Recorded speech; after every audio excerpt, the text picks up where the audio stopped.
ये सुनकर विक्रम ने शिवानी को अजीब तरह से देखकर कहा, मैं तुम्हारे मेडिकल एक्सपेंस का सारा खर्चा उठाने के लिए तैयार हूँ और साथ ही मेरी वाइफ की तरफ से मैं तुम्हें 10 गुना कॉम्पनसेट करने को भी तैयार हूँ। शिवानी ने रोते हुए कहा, विक्रम मुझे तुम्हारा कॉम्पनसेशन नहीं चाहिए। उसकी बात सुनकर विक्रम ने एक नज़र आरोही को देखा और फिर कहा, देखो शिवानी, अब इन सब बातों का कोई मतलब नहीं है। अभी हम इस हादसे के बारे में बात कर रहे हैं। मेरी पत्नी की वजह से तुम्हें जो भी परेशानी हुई उसके लिए तुम जो कहोगे मैं तुम्हें देने के लिए तैयार हूँ। इतना कहकर वो वहां से जाने लगा। 1 मिनट, हम क्लियरली बात कर सकते हैं। भले ही तुम मुझे कुछ भी देने को तैयार हो, पर गलती तुम्हारी वाइफ ने की है और सब जानते हैं कि तुम किसी की भी गलती बर्दाश्त नहीं करते। इसलिए मुझे जानना है कि तुम इसके लिए उसके साथ क्या करोगे। मैं अपनी वाइफ के साथ जो भी करूंगा ये मेरा फैमिली मैटर है। इतना कहकर वो तुरंत वार्ड से बाहर चला गया। आरोही ने एक नज़र शिवानी को देखा और वो भी वार्ड से बाहर चली गई। विक्रम हॉस्पिटल के कॉरिडोर में खड़ा था। आरोही चलती हुई उसके पास गई। अगर आपको मुझ पर अपना गुस्सा निकालना हो तो निकाल सकते हैं। ये सब बातें छोड़ो और घर चलकर मेरे लिए खाना बनाओ। मुझे बहुत भूख लगी है। मैंने वार्ड में ही शिवानी से क्लियर कर दिया था कि चाहे मैं उसे कुछ भी दे दूं, पर मैं तुम्हें कभी हर्ट नहीं होने दूंगा। और वैसे भी उसका और मेरा रिश्ता बहुत पहले ही खत्म हो चुका है। अब मुझे उसे सपोर्ट करने की कोई ज़रूरत नहीं है। तुम मेरी वाइफ हो और तुम्हें प्रोटेक्ट करना मेरी ड्यूटी है। भले ही तुम सही हो या गलत, मैं हमेशा तुम्हारा साथ दूंगा। ये सुनकर आरोही एक पल के लिए चौंक गई, पर फिर वो उदास हो गई क्योंकि उसे विक्रम की बातों पर यकीन नहीं हो रहा था। विक्रम और शिवानी इतने सालों से साथ थे, फिर भी वो शिवानी से दूरी बना रहा था। करीब 20 मिनट बाद आरोही और विक्रम घर पहुंच चुके थे।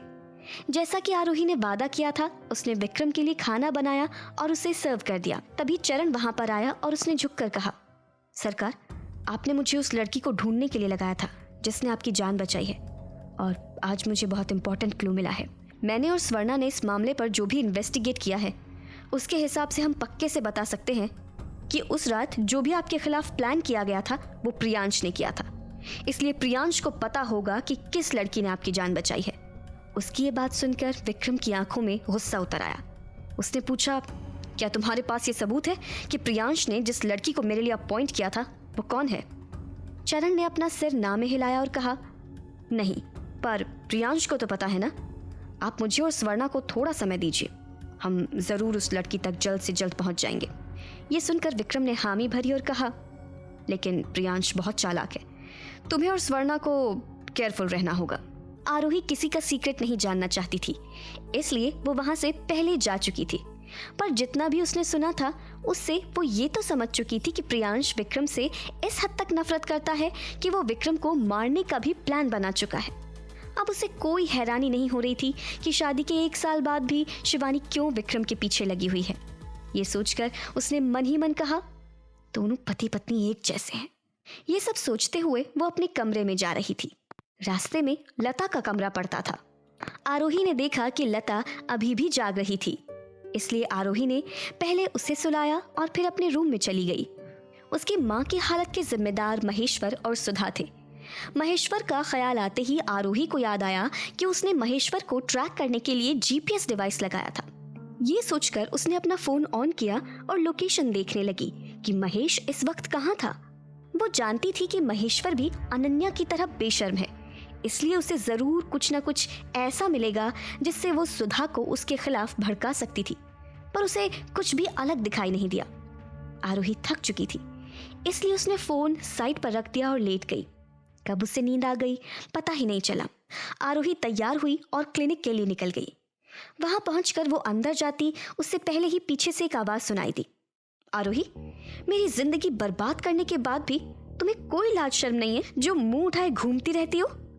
ये सुनकर आरोही पलटी तो देखा कि पीछे चेहरे पर मास्क पहने अनन्या खड़ी है।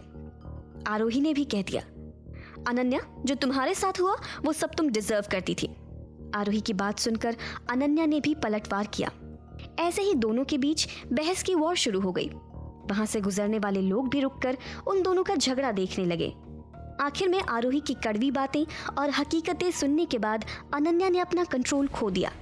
उसने आरोही को थप्पड़ मारने के लिए अपना हाथ उठाया, लेकिन आरोही ने उसका हाथ पकड़ लिया और कहा, फिलहाल भले ही उसने मास्क पहना हो, लेकिन आरोही कभी भी उसकी पोल खोल सकती थी। इसलिए अनन्या वहां से जाने लगी। लेकिन आरोही ने उसका रास्ता रोकते हुए कहा, अरे कहाँ चली? अभी मेरी बात खत्म नहीं हुई है। मैं अच्छी तरह से जानती हूँ कि चरण तुम्हें प्रेशराइज कर रहा है, ये जानने के लिए कि उस दिन विक्रम की जान किसने बचाई थी, और तुम उससे झूठ बोल रही हो। खैर, अब काम की बात सुनो। मुझे भी जानना है कि उस रात तुमने मेरे साथ जो आदमी भेजा था वो कौन था। अगर तुमने मुझे नहीं बताया तो मैं चरण को बता दूंगी कि तुम उससे झूठ बोल रही हो, और तुम अच्छी तरह जानती हो कि विक्रम फिर क्या करेगा। ये सुनकर अनन्या की पूरी बॉडी डर से कांप गई। क्या अनन्या सच बता देगी? क्या आरोही और विक्रम कभी जान पाएंगे कि उस रात उनके साथ कौन था? सुनिए इस कहानी का अगला एपिसोड सिर्फ पॉकेट FM ऐप पर।